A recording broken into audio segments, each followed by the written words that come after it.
Binanggit na rin ang isa sa aming mga kasamahan dito kaugnay sa eksaktong bilang, hindi ko lang alam kung ilan talaga. Pero marami tayong naririnig na ganun kung kaya't rason para kung ang mga abogado tulad ko halimbawa, bawal mag-exercise ng profession. Siguro naman, mas lalong dapat natin pagbawal dahil klarong may conflict of interest yung mga kontratista at supplier na maging parte ng pamahalaan o kung sila'y parte ng pamahalaan, magpatuloy sila sa kanilang dating negosyo. Magpa-file ng bill naman? Pinapa-draft ko na ngayon at naasahan namin may file namin yan. Kung hindi mamaya ay bukas dahil simpleng panukalan lang naman yun. At magiging priority bill? Isa yun sa ihiling ko na maging priority measure at masama sa LEDAC. Yun ang pangunahing pag-uusapan namin mamaya sa totoo lang. Kaya kami magkokokos. Hindi ba sinabi ko sa akin talumpati kahapon? Magtrabaho tayo. Huwag tayo magpadala sa ingay ng politika. Bahagi ng trabaho natin at tugunan yon, pero wag tayo magpa-distract sa ingay ng politika. Pag-uusapan namin mamaya ang priority measures ng kada senador para ilalaban natin yan sa panig ng majority, minority o sino paman na maging parte at bahagi ng LEDAC o ng priority bills, hindi lamang ng pamahalaan kundi ng Kongreso din.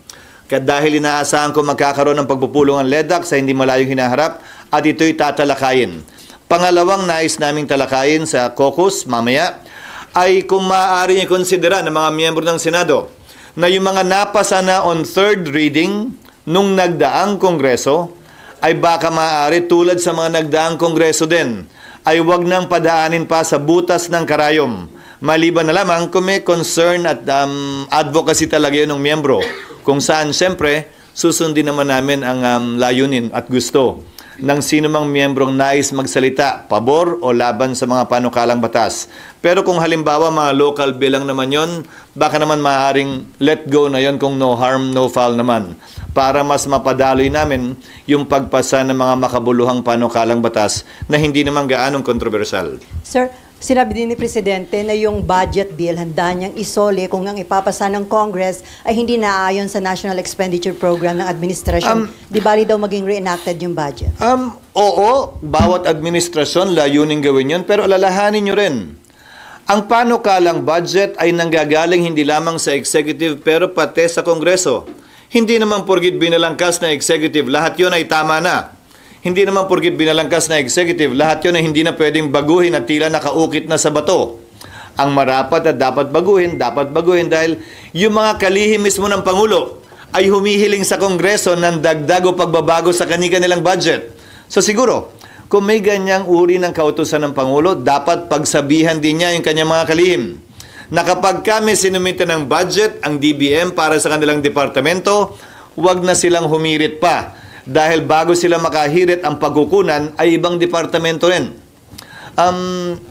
May lohika din naman at basehan yung kasabihang 2 heads, 3 heads are better than 1. Ang importante ay transparent, ang importante ay nakikita ng ating mga kababayan kung saan at bakit nga ba ginagawa ang mga partikular na bagay. Sir, pag-uusapan din ba yung ruling sa Supreme Court sa impeachment mamaya sa caucus at ano yung personal position mo doon? Wala sa agenda, subalit tiyak ko mapag-uusapan yun dahil imposible namang hindi. That is considered what we may call the elephant in the room.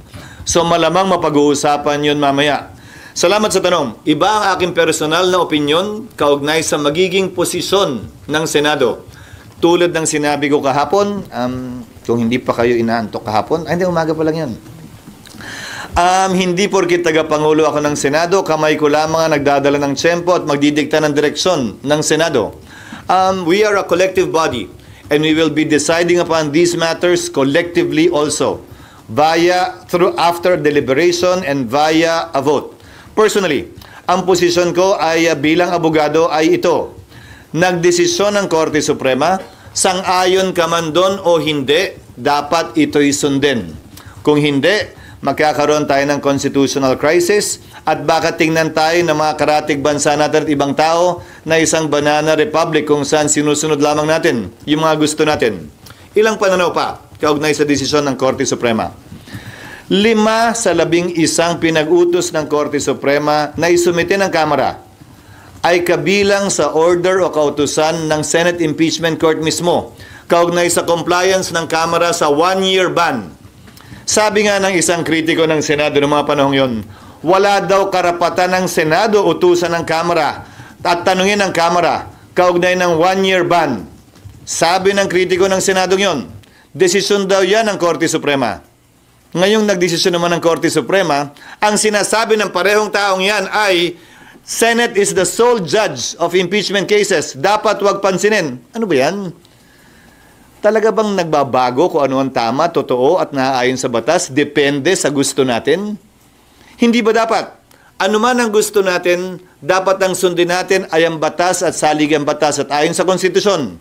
Korte Suprema lamang ang bukod tanging may kapangyarihan magbigay buhay at mag-interpret ng ating saligang batas. May mga parte din naman ng desisyong hindi ako sang-ayon. Pero kung babasahin natin ang lubusan, kabilang yung mga separate opinions, halimbawa, may mga concurring opinion doon na nagsabing hindi daw tatawid ang impeachment complaint sa susunod na Kongreso. Taliwas yan sa aking pananaw, pero ito'y concurring opinion at hindi bahagi ng majority opinion.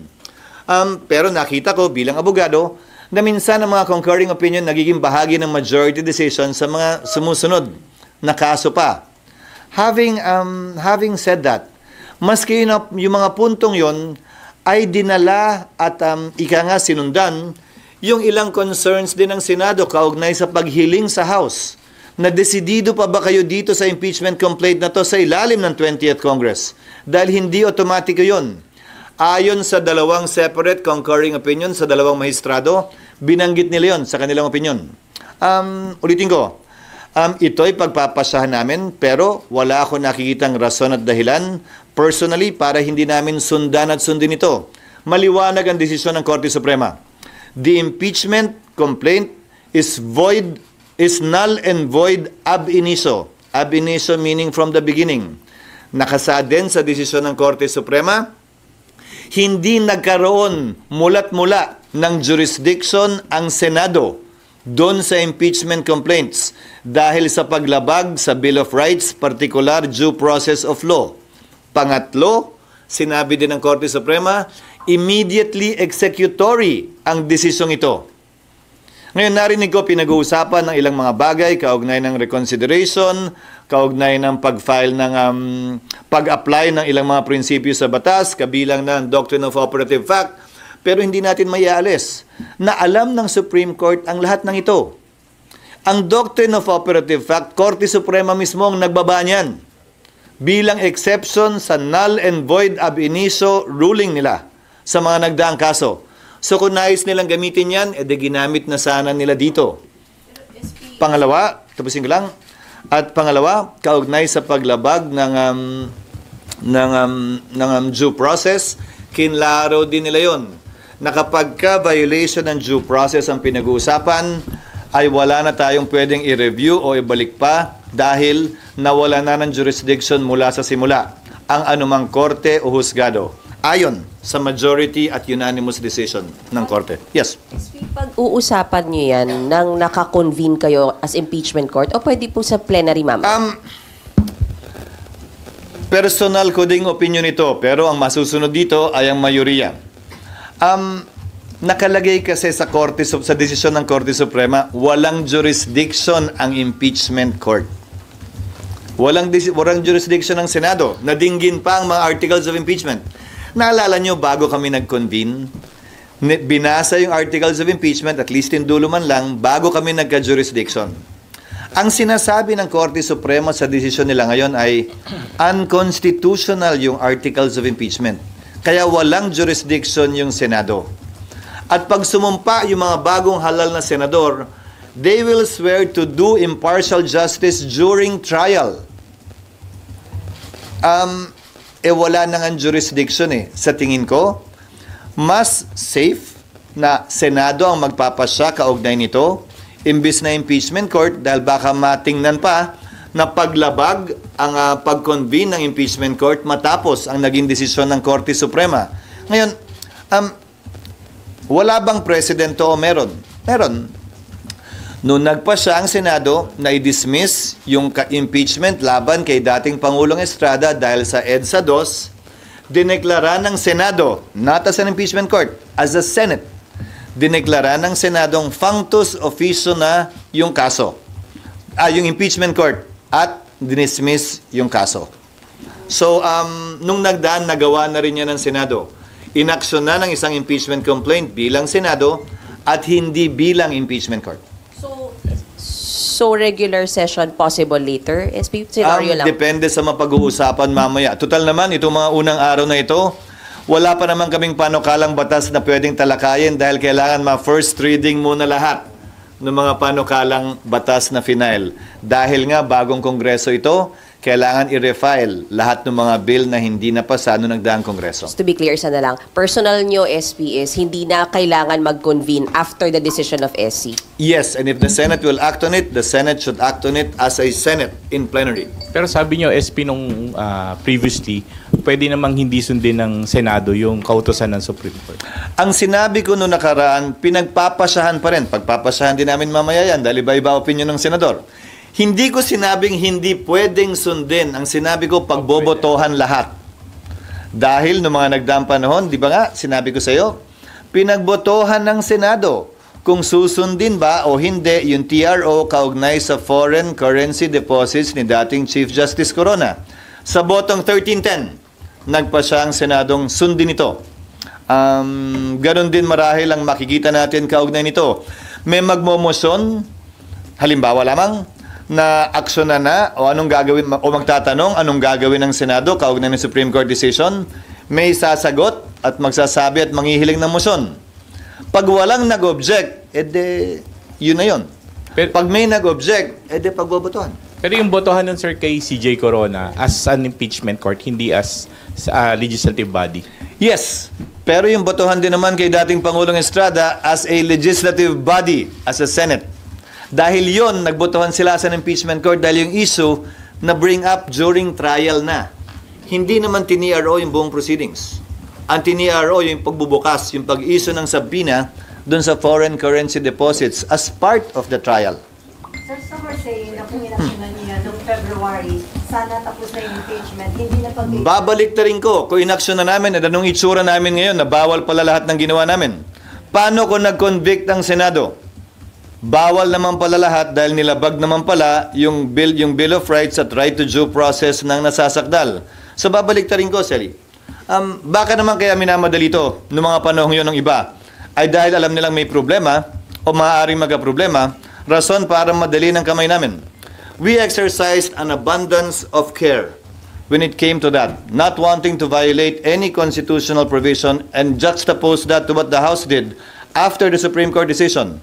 Without an abundance of care, they hurried things, and the result is what you have seen now, given the Supreme Court decision. Pero, sa tingin ko, hindi pwedeng pulaan yung pagiging maingat ng Senado, lalo na sa nakita yung desisyon ng Korte Suprema kung saan yung pagmamadali ang pinulaan ng Korte Suprema at sinabi ang mali at nilabag ang karapatan sa due process ng nasasakdal. Pero na-deprive daw yung public na nalaman ano ba talaga yung past. Hindi lamang impeachment ang mode of accountability para sa mga opisyal. Investigasyon ng Senado, investigasyon ng Kongreso, kaso sa Ombudsman, lahat ito ay mga avenue para mag-exact na accountability para sa mga opisyal. Dahil, tandaan nyo sa ilalim ng saligang batas, Pangulo lamang ang immune from suit.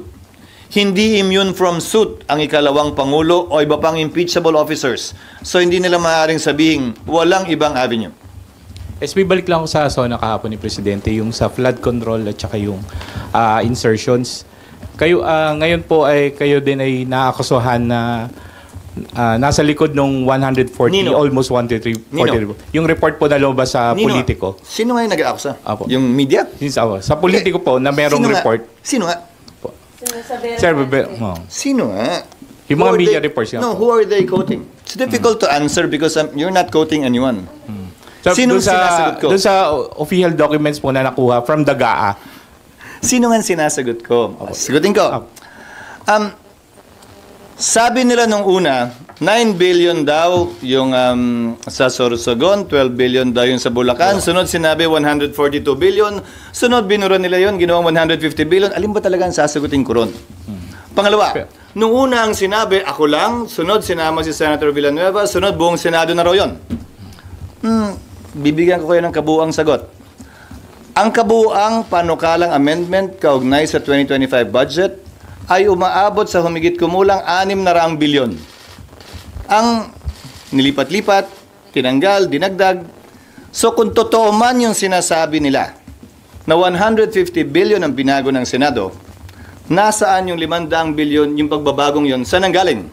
At bakit nila pinagtutuunan ng pansin yung mas maliit, hindi yung mas malaki? Sunod, nabalita na sa akin yan.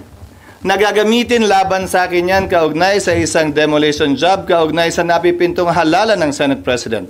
Pero sinasagot pa rin kita ngayon, bagaman tapos na ang halalang yon. Kung iimbestigahan yan, dapat imbestigahan lamang, nagsalita na Executive Secretary.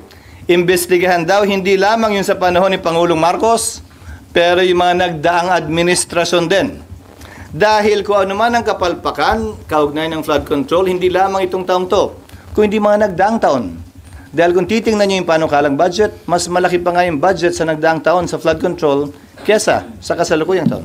Sir, pero just to seek clarification, did you or did you not introduce No. 150 billion? No, of course not. dun sa kahit po sa Sorsogon? Sa Sorsogon, nag-ano? Kung meron din po kayong mga 9 billion? changes. No. May changes sa Sorsogon, yes, pero hindi 9 billion. Now, again, is the NEP perfect? Hindi naman din siguro. Ang importante, transparency kaugnay sa mga pagbabagong yon. Ngayon, kung pipintasan nila, ulitin ko bagaman alam kong demolition job ito mula sa ilang sektor na nais questionin yung aking pananatili bilang Senate President bago kami magbotohan. At bagaman tapos na,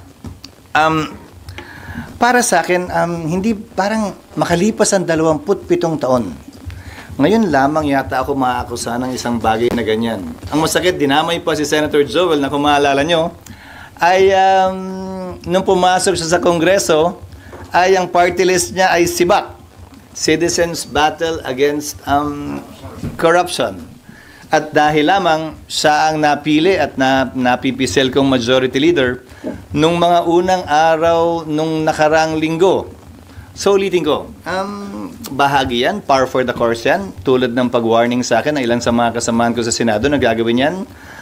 Tinitingnan kong bahagi yan, ika nga, sa buhay ng isang politiko. Subalit, sasagutin ko yan na may buong tapang at tulad nga ng unang tanong ni RG kanina, bakit ako ang unang pumalakpak? Dahil yung walang tinatago, walang kinakatakutan. Kahapon po sabi ni Sen Aimee, hindi daw po yun allegation kasi totoo daw po yun and that's the reason bakit hindi siya pumirma. Bakit hindi siya pumirma sa Sa GAA. Yung BICAM ng GAA. na hindi sila pumirma sa GAA, siguro hindi ba patunay yun na naging transparent yung budget na yun? Kasi nga alam nila yung mga nagdaan, ganun din ba o hindi? May pagbabago ba yung nagdaang GAA, kaugnay sa GAA ng 2025? Ang kaibahan, naging mas transparent, nalaman ng lahat at nakita ng lahat. Hindi ba positibo at tama lamang naman yon? Kumpara sa sasabihin mo na hindi yan nangyari noong nagdaang panahon. Kaya nga pinapaimbestigahan ng Pangulo, hindi lamang ang administrasyon niya, pero ang nagdaang administrasyon din. Diba, yung sinabi po ni Sen Aimee, hindi lang siya aligasyon. Totoo daw po, yun daw po talaga yung nangyari. Alin? May mga senador na nag-insert ng budget, although ayaw niya rin diretsahin yung mga pangalan kahapon. May mga nag-insert, may mga nag-amend. Grabe naman kasi yung insinuation ng mga naninira. Pag nag-amyenda ka ng budget, insert na agad, illegal na agad, bawal na agad, may kita na agad. Hindi naman siguro tama yon. Mali naman yata yon. So, anong gusto niyo sabihin sa amin? Wala kaming karapatan baguhin yung sinasubmit na panukalang budget ng DBM. Ganun ba yan? Kung ano yung sinubmit ba't pa kami maghihiring? Ba't pa nakalagay sa saligang batas ang power of the purse ay nasa Kongreso? Yun ba yung ibig sabihin mo? Na illegal magbago ng budget? I don't think so. Ang illegal ay pork barrel, which was defined by the Supreme Court as post-enactment intervention. Pakikialam kung paano gagastusin, saan gagastusin ang pondo matapos ito aprubahan. Baka nakakalimutan nyo rin. Bilang finance chairman noon, ako ang kauna-unahang finance chairman na nag-line item ng budget ng DPWH. Bugso ng desisyon ng Korte Suprema kaugnay sa post-enactment intervention of pork barrel. Kung maalala nyo dati, puro lump sum allocations ang nasa budget at sa kauna-unahang pagkakataon na ako'y naging chairman. Doon lamang ni line item yan. Doon lamang nakita ang mga bagay na yan. So, hindi marapat at hindi makatarungan para sa akin. At bahagi lamang ika nga ng politika at pamumulitika ang mga akusasyong binabato ngayon. Myla. Since na-mention yung 600 billion and 140 Sino? na-mention yung 600 billion, sabi niya 100 Senator ano? amendments ng Senate. 600 billion. So, ibig sabihin, sir, Roughly, yung proposed amendments. so yung remaining, sir, amendments ng House ba yan? Halo-halo. May amendments din ng mga ang DBM. Kasi may mga errata din na pumapasok, hindi ba? Sa mga nagdaang panahon. Pero, sir, Minsan may hinahabol sila na, uy, nagkamali, na madali. Dapat ganito to. Minsan yung mga departments mismo gustong baguhin yung sarili nilang budget. Dahil may nakita silang pagkukulang o nagbago yung priority o may tuloy biglang nasira na kailangan iliko yung pondo ron habang pinag-uusapan yung budget. Marami naman pwedeng panggalingan yung pagbabago. pero, sir, wala kayong idea kung magkano yung amendments sa ginawa ng House, on the part of the House? Attribution is very difficult, Myla, because, halimbawa, kung may nag-propose sa komite, tapos yung vice chairman handling the committee adopted the verbal recommendation, the verbal request made in committee, kanino yon? Wala namang parang bill na, di ba? Pero nasa record. Kung gusto mong i-trace, makikita sa record yun na nagpanukala ay itong particular na mababatas na ito at diniscuss yun sa komite. At pagdating ng report ng vice chairman, kinary ng vice chairman yung proposed amendment na yun. At later on, pinagbotohan, kinary ng plenaryo yung proposed amendment na yun. Yes, ma'am.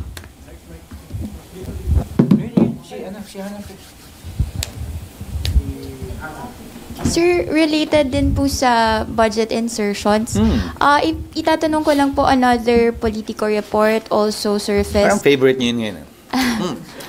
It's a CCTV footage po showing na bumisita po kayo sa Batasang Pambansa toward the office of House Speaker Martin Romualdez.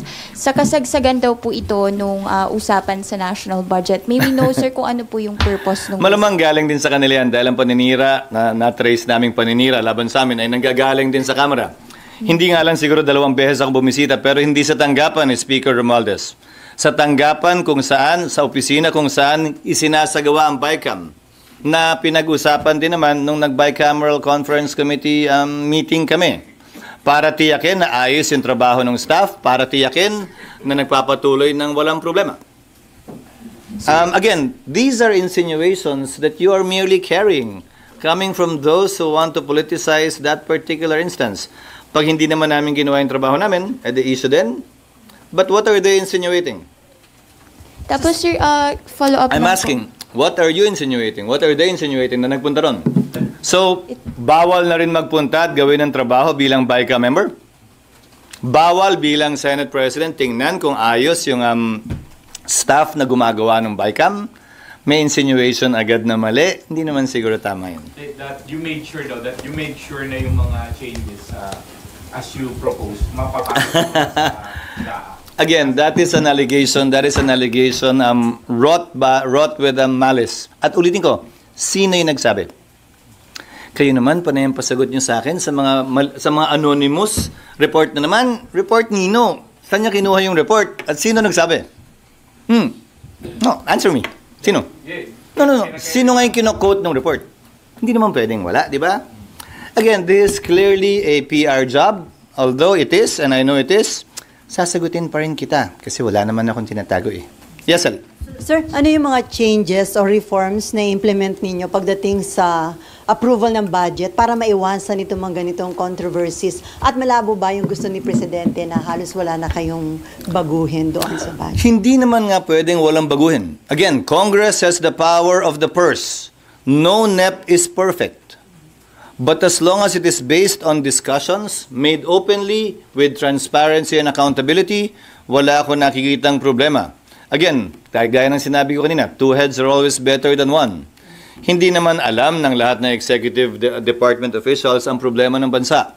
Kaya nga, minabuti ng mga nagsulat ng saligang batas na dadaan yan sa prosesong ito, kung saan makukuha ang input ng mga mambabatas, partikular mga kongresista, dahil sila ang directly elected representatives of the people. Pagdating sa BICAM, paano mas magiging transparent? Kasi doon lagi sinasabing nangyayari yung mga ganong hocus-pocus or mga insertions sa BICAM. Again, when I was the Finance Committee Chair, binuksan namin yung BICAM. Wala namang nagpuntang media. In-announce nung nakaraan din. Ang nangyayari kasi sa BICAM, more often than not, is just the secretarial staff that's meeting. Nag-o-compute yung mga yan. Ito yung version ng Senate, ito yung version ng House. Saan yung kinuha, saan kinuha. Halos wala namang, it's basically computation of those who are good in the budget. Kahit noon ang BICAM palagi nasa PCA. Sino ba yung matagal na rito? Di ba? Sa PCA, lately ginawang sa House, pero PCA madalas. I think nung time ko, PCA pa din. SP. Na wala namang, Oh. hindi yung actual BICAM. Hindi yung meeting. Yung actual BICAM na puro mga laptop na ang gamit nila, sa PCA usually yun. Hindi, yung meeting lang. Pero yung actual BICAM, yung nag-meet yung House Appropriations Committee at saka Senate Finance Committee, it's basically the staff that's basically reconciling the two different versions. Kasi alam mo, nakita ko yun nung nag-finance chair ako. Ang Senate may dadagdagan na item, pero iba, may pagkukunan siyempre yun. Zero-sum game eh. Ang House may dinagdag at iba rin yung pinagkunan. So kailangan nilang pagtugmain yun. And it's actually a more of a secretarial mathematical job of reconciling the two versions. Tapos pag nangyari yun, ipepresenta na ngayon yun sa respective chairperson para aprubahan yung ni-reconcile nilang version. Sir, para may iwasan yung mga insinuation, mga duda and all, pwede ba na ilabas na lang ng Finance Committee Chairman yung listahan ng mga amendments ng bawat senator? Like, kung halimbawa kayo, nagpalagay kayo ng so-and-so amount with the total amount para kita ng lahat. Ginawa ko din yon nung Finance Committee Chairman ako. Papanukala ko rin kay Senator Win ngayon na Finance Committee Chairman na gawin yun. Pero nagawa na rin dati yan na pinanukalang amendment ng bawat isa ay ginawang open. Kaya nga mas gusto ko, di ba, lahat pinagdedebatihan sa plenaryo imbis na sa caucus. Sir, ano yun? Dapat live stream. Gagawin yan, sir?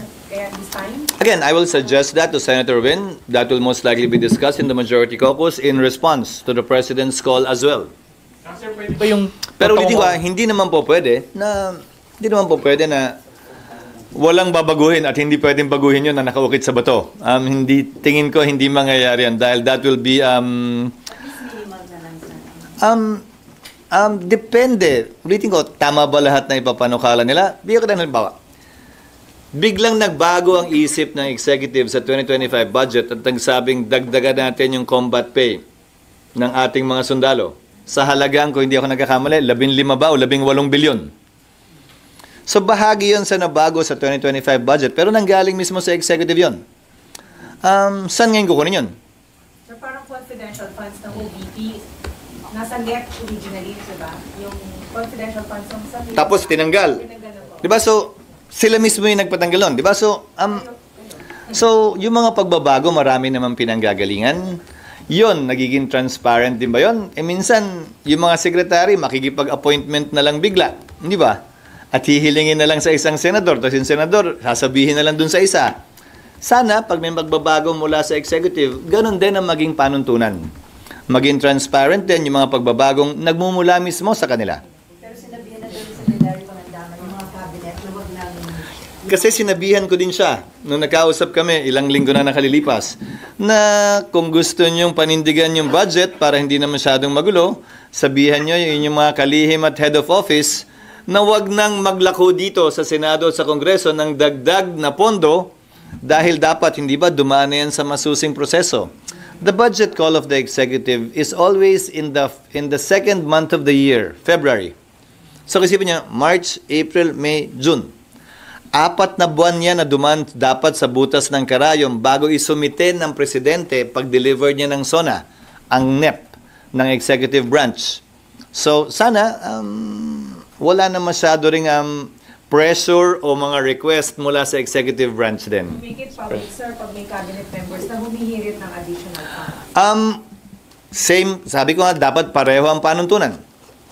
Sir, yung BICAM, pwede ba yun naka-live stream katulad nung kapag may budget hearings? Kasi pag BICAM naman, pinapatawag lang yung media kapag nag-opening. Tapos pag nagkamayan sa dulo. Pero yung pinapaalis kami sa kwarto kapag nagsimula na talaga yung totoong meeting among the panel members. Kasi nga, ang karanasan ko, nung finance chairman ako, ang karanasan ko ay it's basically a reconciliation of the different items na tinanggalan at dinagdagan ng magkabilang panel.